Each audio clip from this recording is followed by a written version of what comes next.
కార్తీక్ ఛానల్కి స్వాగతం. జై శ్రీరామ్, హర్ హర్ మహాదేవ్. ఈ కంటెంట్ కానీ మీకు నచ్చినట్లయితే లైక్ చేయండి, మీ బంధుమిత్రులకి షేర్ చేయండి. ఇప్పటిదాకా మీరు మా ఛానల్కి సబ్స్క్రైబ్ చేసుకోకుండా ఉంటే సబ్స్క్రైబ్ చేసుకోండి, పక్కనే ఉన్న బెల్ ఐకన్ కూడా నొక్కండి. ఇప్పుడు ఇవాళ టాపిక్ ఏంటంటే రాహుల్ గాంధీ అతని సీక్రెట్ ఫారెన్ ట్రిప్స్ 2014 నుంచి 2019లో 56 సార్లు ఫారెన్ ట్రిప్స్ చేశాడు. తర్వాత ఇతనికి స్పెషల్ కేటగిరీ ప్రొటెక్షన్ ఉంటుంది కదా, ఆ ప్రొటెక్షన్కి చెప్పాలి వాళ్ళు. అంటే ఏదైనా దేశం వెళ్తున్నారంటే ముందు చెప్పాలి, ముందంటే ఒక 2-3 డేస్ అడ్వాన్స్గా చెప్పుకుంటే వాళ్ళు కూడా అదే దేశానికి వెళ్ళడానికి వీసాలు, పాస్పోర్ట్లు తయారు.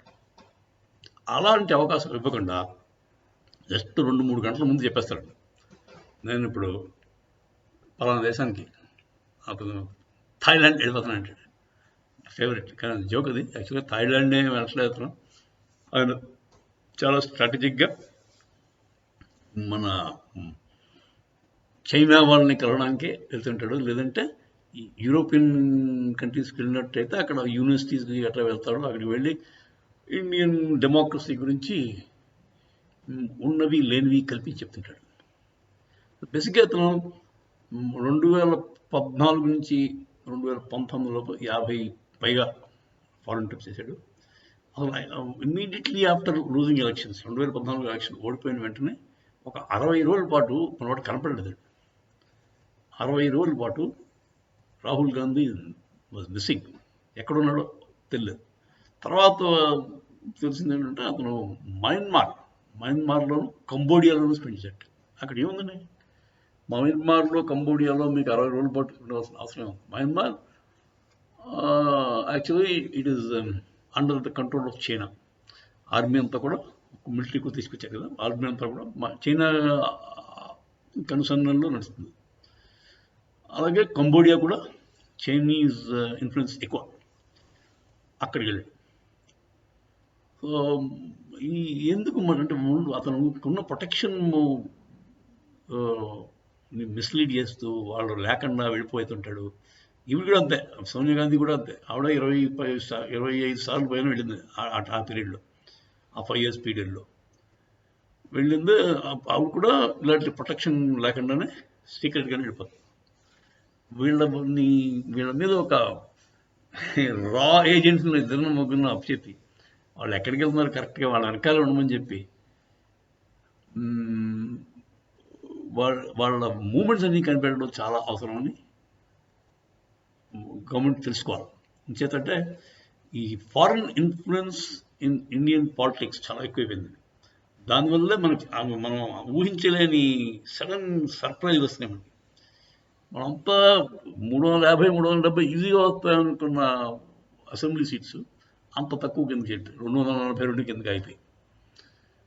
సరే, ఇది ఇలా ఉండగా నెక్స్ట్ టర్మ్ అంటే మన 2019 నుంచి 2024 లోపు అతను యూరోపియన్ యూనివర్సిటీస్కి, ఇంగ్లాండ్లో యూనివర్సిటీస్కి, తర్వాత యుఎస్కి వెళ్ళి యూనివర్సిటీ అక్కడ ఉన్న ప్రామినెంట్ యూనివర్సిటీస్లో, లేదంటే స్వచ్ఛంద సంస్థలు ఉంటాయి కదా, వాటిలో వెళ్ళడం, లెక్చర్లు చెప్పడం.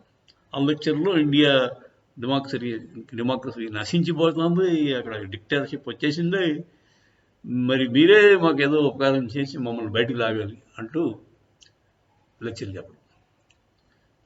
ఇది చాలా విచిత్రకరమైన బిహేవియర్, కాకపోతే ప్రమాదకరంగా ఉంది. ప్రమాదకరమైన బిహేవియర్ కూడా. ఎందుకంటే వీళ్ళు దేశాన్ని పవర్ కోసం అవసరాలకి అమ్మేసే ప్రక్రియ ఇది. Absolutely it is treacherous activity. దాంతో దీన్ని ఎట్టి పరిస్థితుల్లో మన వాళ్ళు, బీజేపీ వాళ్ళు సీరియస్గా తీసుకోవాలి. ఇది బీజేపీ కాదు, ఇది కంట్రీకి సంబంధించినది, దేశ సార్వభౌమత్వానికి సంబంధించిన విషయం అండి. అంత బీజేపీ పార్టీ విషయం కాదు. వాళ్ళు చాలా సీరియస్గా తీసుకొని అతని మీద కంటిన్యూస్ మానిటరింగ్ పెట్టారు.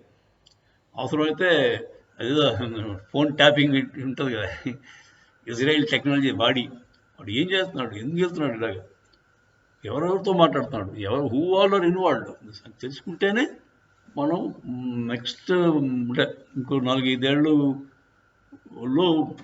దేశం అంతా అరాచకం సృష్టించడానికి ట్రై చేస్తున్నాడు. చెప్పాడు కదా, మొత్తం పెట్రోల్లో కిరణాలు వేసాం, దేశం అంతా జల్లేసాం, జస్ట్ అగ్గిపుల్ల రాజేస్తే అయిపోద్ది అన్నాడు. ఓపెన్గా చెప్పాడు. సో అగ్గిపుల్ల రాజేసే కార్యక్రమం ఎప్పుడు జరుగుతుంది అది తెలుసుకోగా ముందు. ఆ అగ్గిపుల్ల ఆడ వేసే లోపు మనం పెట్రోల్ అందరినీ నీళ్ళు పోసి కలపడం లేదా దాన్ని చల్లార్చడం చేయాలి, లేదంటే చాలా ప్రమాదం ఉంటుంది. సో అదండి రాహుల్ గాంధీ ఆయన సొంతంగా వచ్చి డిక్లేర్ చేసి ఈ మాట నుంచి నేను ముందే ఇన్ఫార్మ్ చేసి వెళ్తానని చెప్పి ఒప్పుకోవాలో, లేదంటే మనం అతను తెలియకుండానే అతని వెనకాల మనుషులు పెట్టి నిఘాసంతో రెడీగా ఉంచుకొని ఏం చేస్తున్నాడో కనిపెట్టడం చాలా ఉత్తమం, అవసరం కూడా అండి.